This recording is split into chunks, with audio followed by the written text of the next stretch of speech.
بسم اللہ الرحمن الرحیم۔ آج ہم حضرت امام اعظم ابو حنیفہ رضی اللہ تعالی عنہ کے بارے میں جاننے کی کوشش کریں گے۔ آپ کی ولادت کے بارے میں 3 اقوال ہیں۔ ایک ہے 80 ہجری، دوسرا 70 ہجری اور تیسرا 61 ہجری۔ جو معتبر اور مستند قول ہے وہ 80 ہجری کا ہے۔ آپ کا خاندان اور آباء و اجداد وہ بابل کے رہنے والے تھے، اور آپ کے دادا کا نام نعمان تھا، آپ کے والد کا نام ثابت تھا، اور آپ کا اپنا نام بھی نعمان تھا، پورا نام نعمان بن ثابت۔ اور ابو حنیفہ آپ کی کنیت ہے جس وجہ سے آپ مشہور ہوئے۔ حضرت امام اعظم ابو حنیفہ رضی اللہ تعالیٰ عنہ کی جو فضیلت ہے، بہت زیادہ تقوی، پرہیزگاری اور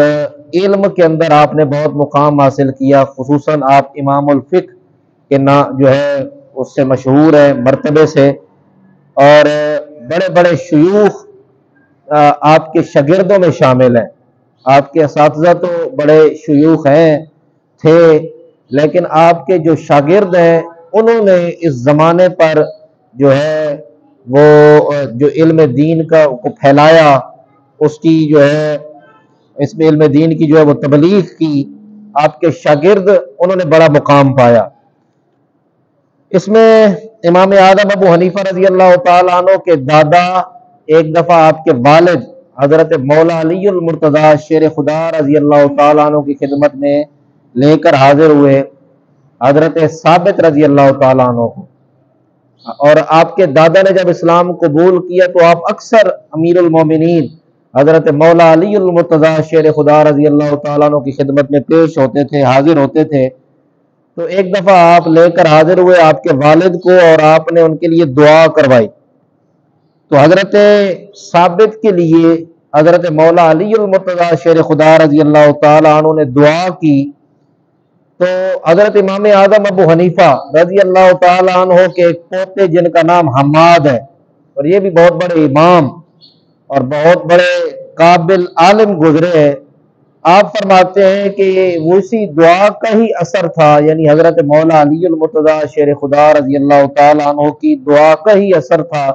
کہ ہمارے خاندان نے کبھی کسی کی غلامی نہیں کی، بلکہ ہم جب بھی رہے شروع سے امام ہی رہے۔ تو امام اعظم ابو حنیفہ رضی اللہ تعالیٰ عنہ کے اس خاندان کو یہ شرف حاصل ہے، اور آپ صرف باقی بات بعد میں ہوگی کہ آپ کتنے بڑے امام اور آپ کے اساتذہ کتنے تھے اور کتنا آپ نے مقام پایا، لیکن اس کے ساتھ ساتھ آپ نے علم دین کے ساتھ ساتھ تجارت کا جو ہے وہ شعبہ بھی سنبھالے رکھا، یعنی آپ نے اپنا کاروبار کیا، کسی کے اوپر جو ہے وہ بھروسہ کر کے یا کسی کے اوپر ڈیپینڈ کر کے جو ہے وہ نہیں بیٹھے آپ، بلکہ آپ نے اپنے طور پر اللہ رب العالمین کی عطا سے آپ نے کاروبار کیا، اور کپڑے کا کاروبار کرتے تھے۔ شروع میں آپ نے ریشمی کپڑے کا جو ہے وہ کاروبار شروع کیا، اور آپ کے کاروبار کا اندازہ صرف آپ اس بات سے لگا لیں کہ ایک عمارت کا نام تھا جس کا جو ہے گھر کہہ لیں، عمارت کہہ لیں، ایک بلڈنگ کا نام تھا جس طرح آج ہمارے جو ہے بڑے بڑے پلازے بنتے ہیں اور مارٹ کے نام سے جو یہ چیزیں مشہور ہوتی ہیں، اس وقت جو سب سے بڑا پلازا تھا دار عمر بن حریث جس کو کہا جاتا ہے، اور اس کے اندر کئی عمارتیں تھیں، یعنی ایک بہت بڑا وسیع و عریض پلازا تھا، اور اس کے اندر آپ کی ایک دکان تھی، اور وہ کوئی چھوٹی سی دکان نہیں تھی، 8,000 درہم کا کپڑا آپ خرید کر لاتے اور آگے بیچتے۔ اتنا بڑا کاروبار اس وقت اس دور میں امام اعظم ابو حنیفہ رضی اللہ تعالی عنہ کرتے تھے، کپڑے کا کاروبار۔ اور آپ کی جو ہے وہ آپ کہہ لیں منصفانہ خلوص، اور آپ کے اندر جو تقوی اور پرہیزگاری کا انداز آپ اس بات سے لگائیں کہ کبھی آپ نے 2 نمبری نہیں کی۔ ایک عورت آپ کے پاس کپڑا لے کے آئی ایک کپڑا بیچنے کے لیے، اور اس نے کہا جی میں نے کپڑا بیچنا ہے، تو آپ نے کہا کتنے میں؟ اس نے کہا 100 درہم میں،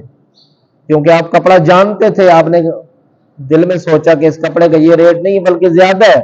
اور یہ عورت کم میں بیچ رہی ہے، تو آپ نے فرمایا اس سے زیادہ کرو، یہ تو تم کم میں بیچ رہی ہو۔ وہ بڑی حیران ہوئی، تو اس نے آگے سے کہا آپ میرے ساتھ مذاق کرتے ہیں، آپ لینا نہیں چاہتے؟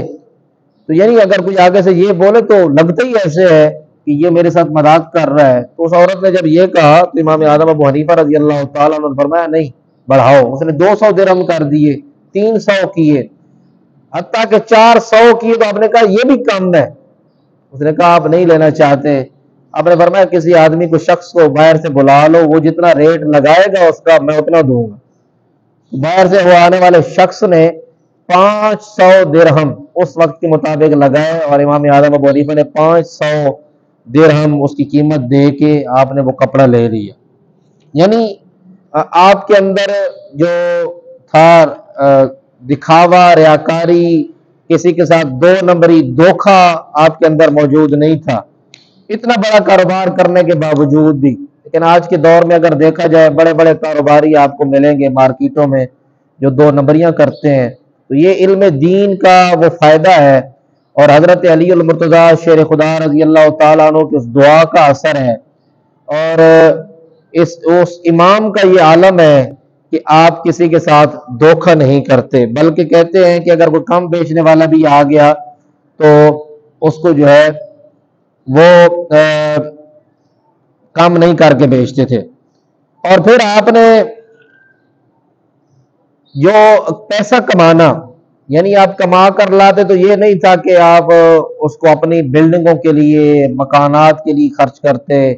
یا صرف بڑا بننے کے لیے، دکھانے کے لیے کہ آج کئی لوگ پیسہ کماتے ہیں، دولت کماتے ہیں تو وہ اپنے مکانات پر لگا دیتے ہیں، اپنی گاڑیوں پہ لگا دیتے ہیں،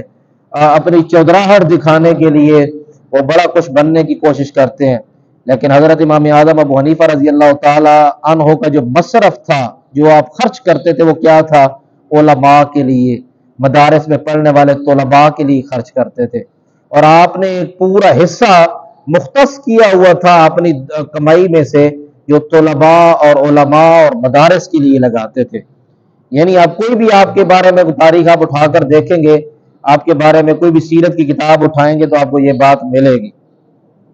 اور جس شہر میں آپ رہتے تھے یعنی کوفہ میں، اور وہ کوفہ علم کا مرکز تھا، علم و فن کا مرکز تھا، یہ وہ کوفہ ہے کہ جس میں حضرت عبداللہ بن مسعود رضی اللہ تعالی عنہ جیسے جو ہے